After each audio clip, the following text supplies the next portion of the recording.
Welcome to Enter the Unknown, your one-stop shop for answers to questions that you were never bored enough to ask. My name is FJ, and today we're headed to Johto for the highly requested sequel to my latest challenge video. Last time out we tested how Ash's team held up in his journey through Kanto, and in this video we're going again in Pokémon Crystal. If you want to check out the previous video, it'll be linked in the description. Let's go through the basics before getting too far into it. Getting the exact levels will be more difficult this time around because it's a bit less accurate, and also, Ash takes several Kanto Pokemon with him into the Johto region, so let me explain my solution. All Kanto Pokemon have been reset. When they crossed the border and entered New Bark Town, they forgot all their training with the exception of maybe a move or two. As far as their levels are concerned for battles, I'm going to be keeping them on par with the Pokemon they're facing. As it was last time, we won't be using any items in battle, and the battle style will be on set because those are the anime rules. Alright, let's get into it. Ash arrives in New Bark Town with 4 Pokemon on hand: Pikachu, Bulbasaur, Squirtle, and Charizard, so that's where we're beginning our journey. Now, some people were upset with me for not catching Krabby in the last video, which I actually did do, but I cut it because we didn't end up using Krabby or Kingler in any battles, but this time we're doing it all. On Route 29, Ash catches his first ever second generation Pokemon in the shape of Heracross. The bug and fighting type ironically doesn't put up any fight, wanting to be caught by the Pokemon protagonist, and thankfully its counterpart in the game follows suit. According to its Pokédex entry, Heracross can easily throw around something weighing 12,000 pounds, meaning the single horn Pokemon could really ruin an elephant's day. 2 at a time probably. Ash doesn't stop at 1 on Route 29 though.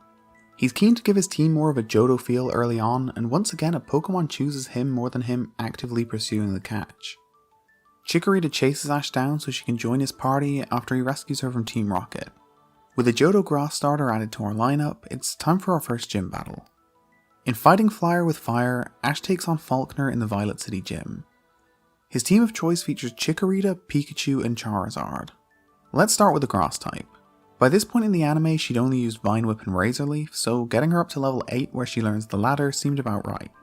As I mentioned at the start, the Kanto Pokemon are just going to be on par, so we've got Pikachu also at level 8 with Thundershock, Growl, Thunderwave, and Thunder. Last up is Charizard, and he makes it 3 at level 8 with his moveset featuring Ember, Growl, Smokescreen, and Fly. This is the battle in the anime where Charizard used Fly for the first time, so it felt necessary to teach him. Okay, let's go destroy Falkner. This one's a real mismatch. Instead of sending out Pikachu or Charizard first and ending this immediately, I thought I'd at least be fair to the Violet Gym Leader and mimic the anime by leading off with Chikorita. Falkner's level 7 Pidgey is up first, and it's honestly a bit of a joke. Even with the type disadvantage, Chikorita deals with the tiny bird Pokemon pretty easily. When Pidgeotto comes in, we go out to Charizard. I sort of just wanted to use my whole team here. After getting hit by a Gust, Charizard uses Fly, and I found out the hard way that Gust hits for double damage if you're up in the air. You learn something new every day. I knew Twister did that, but I've never seen it with Gust before, although it makes sense. Anyway, we end up switching out to Pikachu, who, after getting hit by Gust and Tackle, connects with Thunder to earn us our first badge. That was rather easy, but we won't be seeing Charizard for a while because after being a bit of a dick, Ash leaves him with Liza at the Charasific Valley. Stay if you want to. I can get along just fine without you. Ash, no! Who wants a weak Charizard anyway? So stay here. After heading south and reaching Route 33, Ash decides he needs a new fire type and Cyndaquil seems to be the perfect fit. Once again, Team Rocket were involved in the catch, with Ash throwing a Pokeball to save Cyndaquil from an explosion. Now, this was another part of the game where I had to intervene and change the narrative of the anime a bit. In Cyndaquil's debut episode, the fire starter uses Flamethrower, which it doesn't learn until level 46.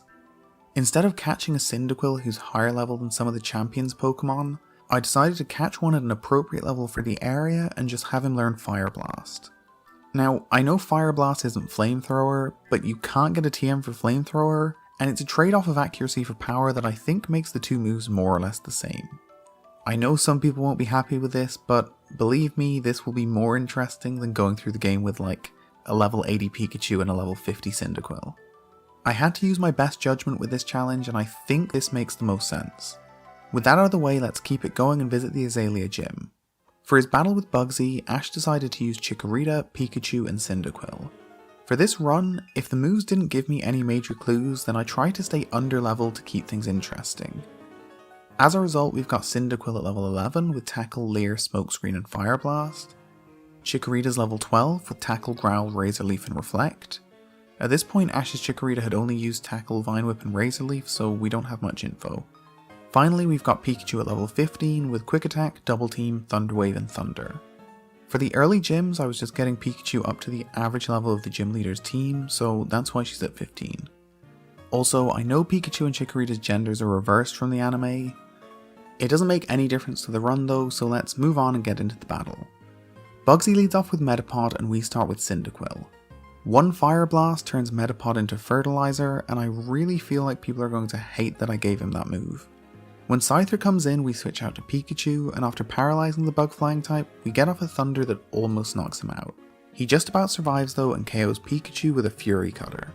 We send Chikorita in, and the paralysed Scyther can't get out of the way of Tackle in time and falls to the Grass type. Kakuna comes out last, and we give Tackle a go again, but it doesn't do too much, and once Harden comes into play, another switch up is needed. Cyndaquil comes back out, and yet again Fire Blast obliterates the opposition. Bugsy hands over the Hive Badge and it's time to leave Azalea Town.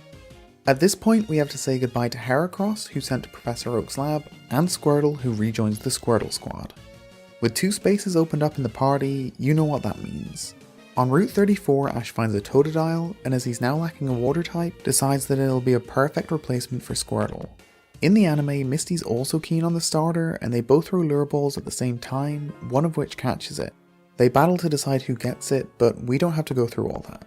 Although, I couldn't manage to catch it in a lure ball, so this entire challenge is basically a complete failure.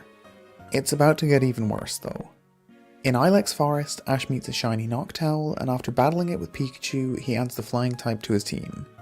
I really put time into this. I tried. Believe me, I tried.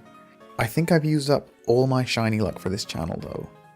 I couldn't find a shiny variant of Noctowl, so unfortunately we're gonna have to continue the run with this bog standard owl.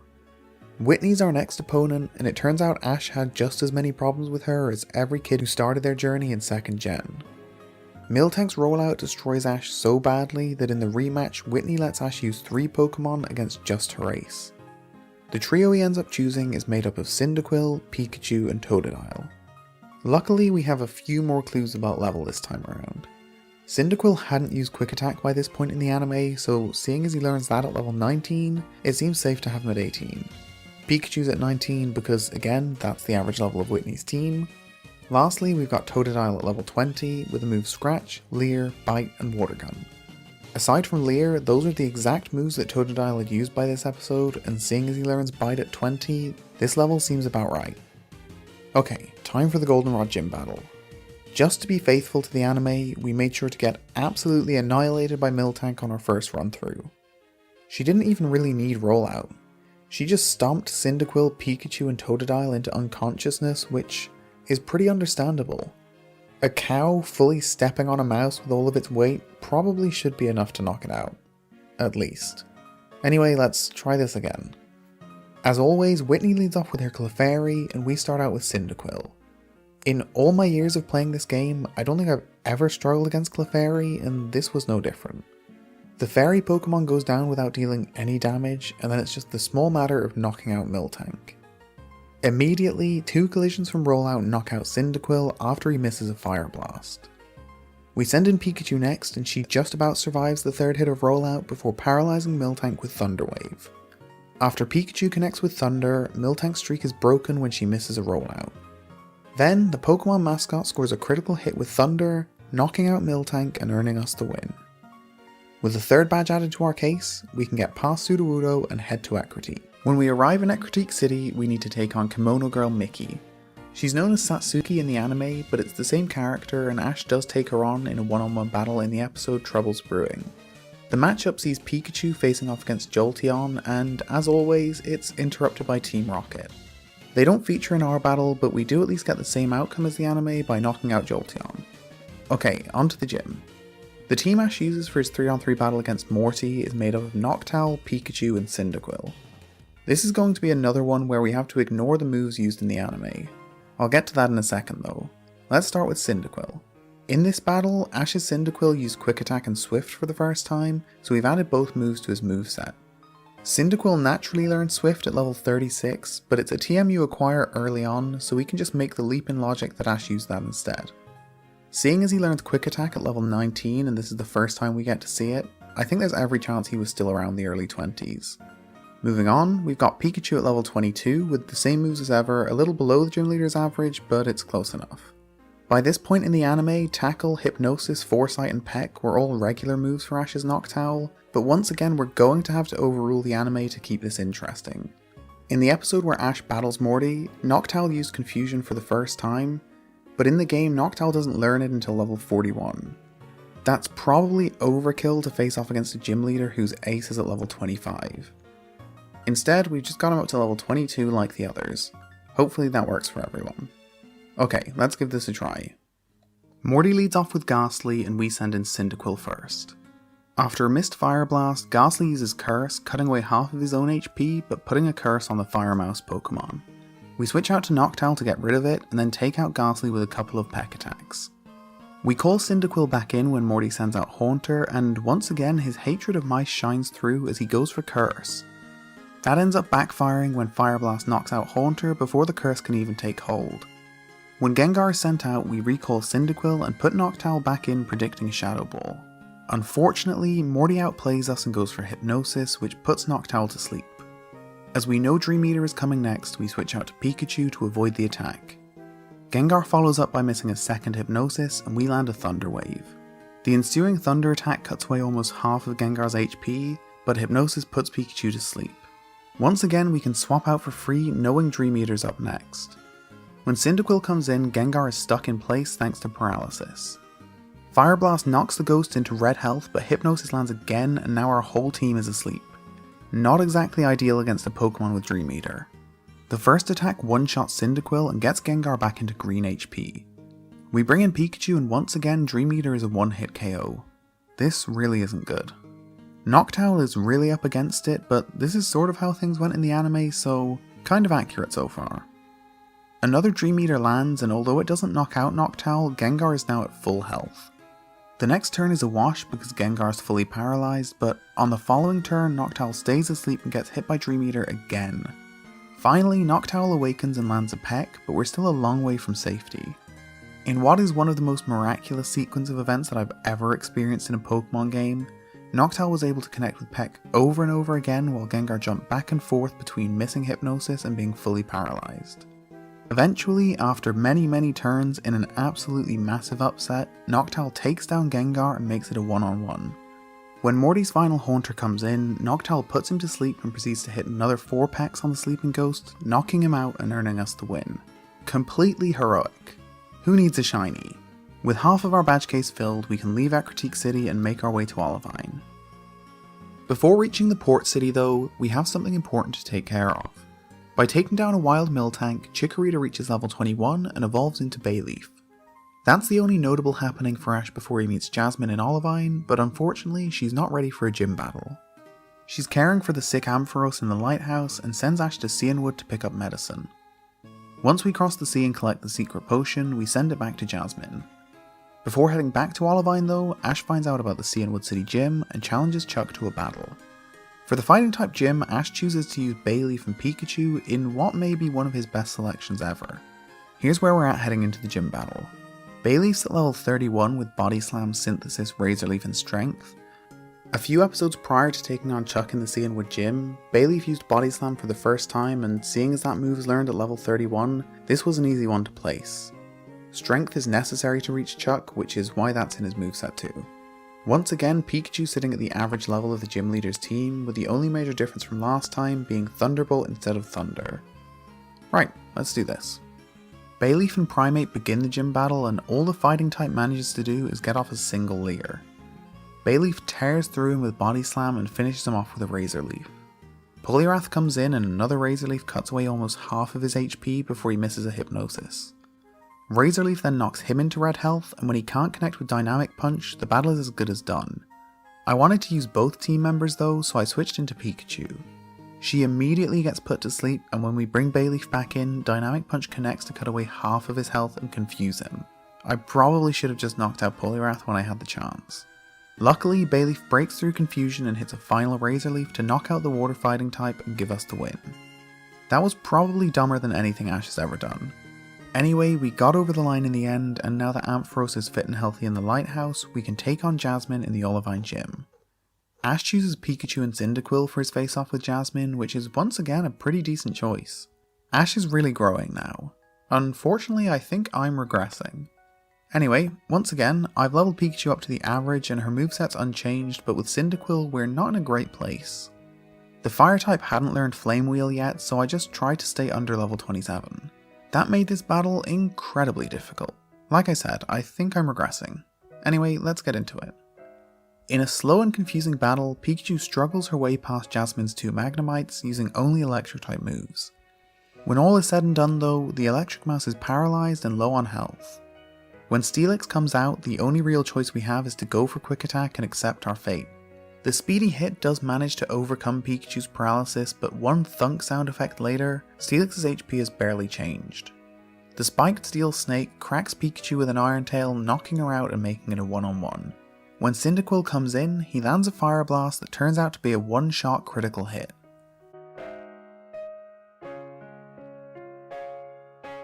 There's virtually no chance that he would have lived through an attack from Steelix, so that was definitely needed.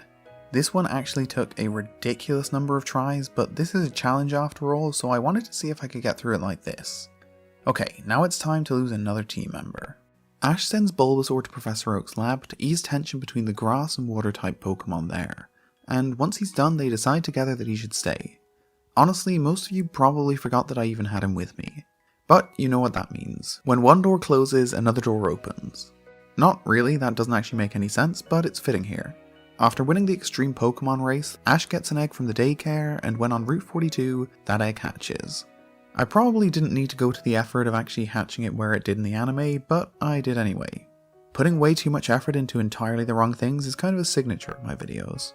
Anyway, Phanpy comes out of the egg, and that'll be the last Johto Pokemon that we'll be adding to our team. In Mahogany Town, Ash goes after his 7th gym badge, once again using the team of Cyndaquil and Pikachu. There's almost no real change to our team from the last gym battle, so let's jump right into this one. There's actually not that much to get into. Once again, Ash has picked a good team, so we've got a pretty easy job. Pikachu easily picks off Seal with a Thunderbolt. I just realized I spelled Seal wrong, but also capitalized it like he's taking out the singer. He didn't take out the singer, just the Pokemon. Cyndaquil knocks out Piloswine with a couple of Fire Blasts, and then we go back out to Pikachu to finish off Dugong with 2 more Thunderbolts. It's a simple battle that earns us the Glacier badge and leaves us just one free spot in our badge case. Once he reaches Blackthorn City, Ash takes on Claire to try for his final gym badge. For this tough matchup, Ash pulls out the big guns, using Snorlax, Pikachu and Charizard for his face-off with his self-proclaimed world's best Dragon Master. While running Snorlax back through some of his basic training, we cross paths with Raikou, but it flees before we can get a good look, which is pretty faithful to the anime too. Anyway, for our battle with the Blackthorn gym leader, we've got all of our team members up to level 35. That'll hopefully keep it somewhat challenging. Snorlax has Headbutt, Amnesia, Ice Punch and Hyper Beam. The normal type learned Ice Punch before this battle to help with Claire's Dragon type team, and luckily we could get the TM for it to keep things accurate. Charizard's got Flamethrower, Scary Face, Smokescreen and Fly, which is again a pretty accurate moveset for this point, or at least as good as I could do. I was also finally able to replace Pikachu's Thunder Wave with a more anime accurate move, so now she's all set with her made for TV moveset. Okay, for the last time in Johto, let's get into this gym battle. Claire leads off with one of her 3 Dragonairs, and we start out with Snorlax. Even though the Dragon type manages to paralyze Snorlax and hit him with a Slam, a couple of Ice Punches cut her down without too much issue. Another Dragonair comes out, and again a 1-2 of Ice Punches take her down before she can cause any real trouble. The final of Claire's Dragonairs is sent in, and it's yet another repeat. Back-to-back Ice Punches deal with her easily, and Snorlax's HP is still in the green. When Kingdra comes in, the normal type finally slips up, missing a Hyper Beam after Claire's last Pokemon fails a Smokescreen. Then a Surf chips away another bit of HP before Hyper Beam crashes into Kingdra, cutting away around 3/4 of her health. Claire uses a Hyper Potion to heal her right back up, and then we run that turn again. Surf and Hyper Beam leave Snorlax and Kingdra in red health, but with Hyper Beam requiring a recharge, the Water Dragon type is able to get the win with a Hyper Beam of her own. We call in Charizard and use Scary Face? Huh? What? I have no idea why I did that. I think I'm slowly transforming into Ash. Regardless, we still pick up the win with Fly, and now that we have 8 badges to our name, it's time to figure out what to do with the Pokemon League. Now, Will and Karen have never made appearances in the anime, and even though Koga, Bruno and Lance all have, the only battle Ash has had with any of them was the Fuchsia City Gym battle. We played that one out in the last video, and Ash's team was designed for Koga's gym team and not his Elite Four group. So I didn't really have any guide for what to do here. I decided to just pick a team of Pikachu and Johto Pokemon and try to go through the Elite Four using them. Now that we have access to the move deleter, we can make sure our team are only using anime accurate moves, and as far as levels go, the Johto Pokemon are all pretty accurate to where they were for the 2nd gen Pokemon League. Pikachu has just been set to the league average to keep up with the rest of the challenge. Again, there's no real guide for what to do here, so I hope this works as a solution. The battle with Will goes off without a hitch. Pikachu takes out his first Xatu with Thunderbolt, Cyndaquil knocks out Jinx with a Flamethrower, Bayleaf beats Slowbro with Razor Leaf, and Heracross one-shots Exeggutor with a Mega Horn. We were 80% done with the battle and hadn't taken a single point of damage. Then his last Pokemon, Xatu number 2, just started destroying us. Combining Confuse Ray and Psychic, the Mystic Pokemon wiped out Pikachu and Totodile and almost got the better of Noctowl too. Luckily, Hypnosis lands and we can switch out to Cyndaquil to finish the battle with a Flamethrower. That was not very hard, even if I made it look like it was. That's a special talent of mine. Koga's up next, and Cyndaquil proves to be our star player yet again. The Fire Mouse burns up Ariados and Fortress to start the battle, and then as soon as we switch out, things start to go wrong. Mutt gets the better of Pikachu and Noctowl before Cyndaquil comes back in and picks up his 3rd KO of the battle. Crobat comes in, and again we recall Cyndaquil and things start to go wrong. The bat cuts down Totodile and Heracross before Bayleaf is sent out to deal with Koga's penultimate Pokemon. When Venomoth is sent out, we go back to Cyndaquil to finish off the battle because he's the only Pokemon we can really trust. Obviously, he gets us over the line in what was another battle that was probably closer than it should have been. The matchup against Bruno starts off easily, which seems to be a signature of the Elite Four. Noctowl knocks out Hitmontop without taking too much damage, Bayleaf one-shots Onix with an unnecessary critical hit on Razor Leaf. After a few switches, Totodile finishes off Hitmonchan, and Noctowl comes back out to get his 2nd knockout of the battle against Hitmonlee.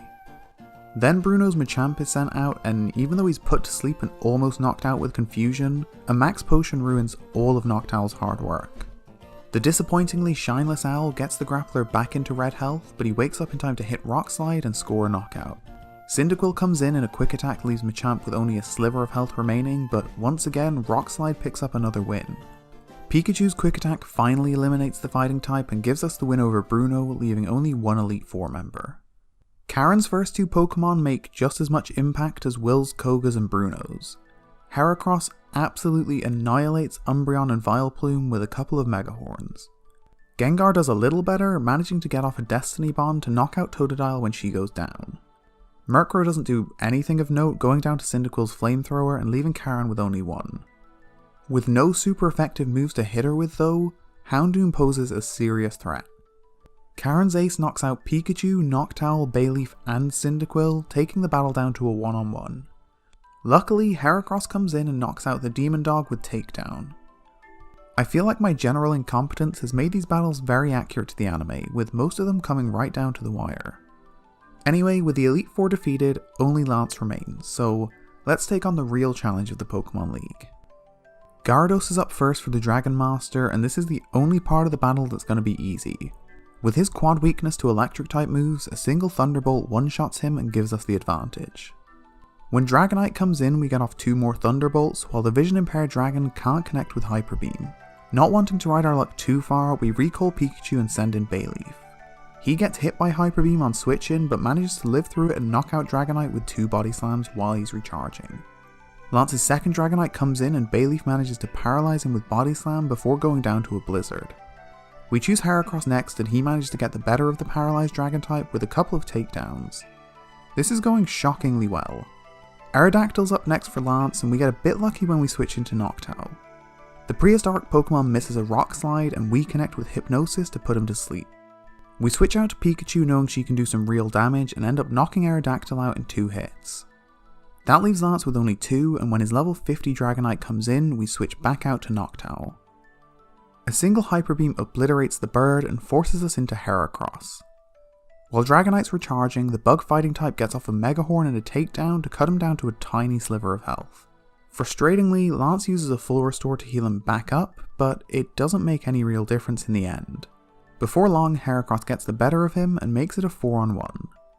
Charizard is sent in, and after getting hit by a powerful takedown, he does manage to get the better of Heracross. That's all he can do though. Pikachu comes out and hits a Thunderbolt to give us the win and earn Ash a Pokemon League Conference title about 18 years too early. As anyone who's played Crystal knows, the post-game in Kanto is a huge part of what the game offers. I went through that entire journey in my last video though. I thought it would be pretty boring to see me go through all of those gym battles again, so I decided to take on the two real challenges that Kanto has to offer. In Pokémon Crystal, the Viridian City gym has been taken over by Blue, aka Gary, and it's actually a fairly tough battle. We did do this one last time too, but it's a proper battle from the anime and people would probably be upset if I left it out. Still, I don't want to spend too much time on it, but we'll be using the same team that Ash used in the anime. He picks Tauros, Heracross, Muck, Bayleaf, Snorlax and Charizard for his long built up match with Gary, and we'll be doing the same. Once again, we've deleted every move that wasn't used in the anime, and we're a little underleveled, so it should be close. We lead off with Snorlax, and he manages to take down Pidgeot and Alakazam with Ice Punch and Hyper Beam respectively. Gary's third Pokemon Rhydon lives through an Ice Punch though, and takes out Snorlax with Earthquake. Bayleaf comes in and easily beats the ground and rock type with a quad effective Razor Leaf. Exeggutor is up next, and after paralysing him with Body Slam, Bayleaf is recalled.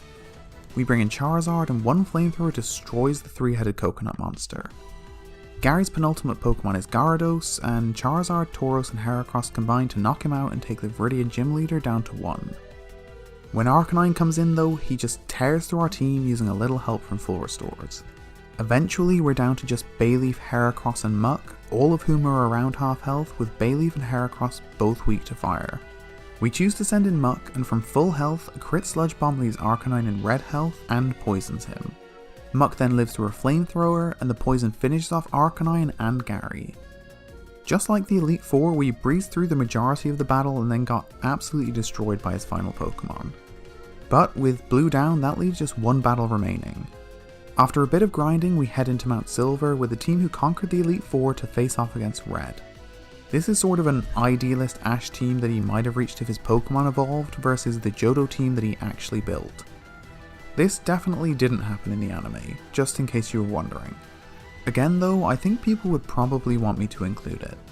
Just in case anyone is wondering, because I certainly didn't remember it like this, but Ash's Cyndaquil didn't evolve into Quilava until the Diamond and Pearl series, so I just kept him as a Cyndaquil. Okay, let's give this a go. We're pretty underleveled, but I think we can do it. The battle begins with Red's Pikachu facing off against Ash's Heracross, and it doesn't last long. A couple of horn attacks knock out the electric mouse before he can deal any damage.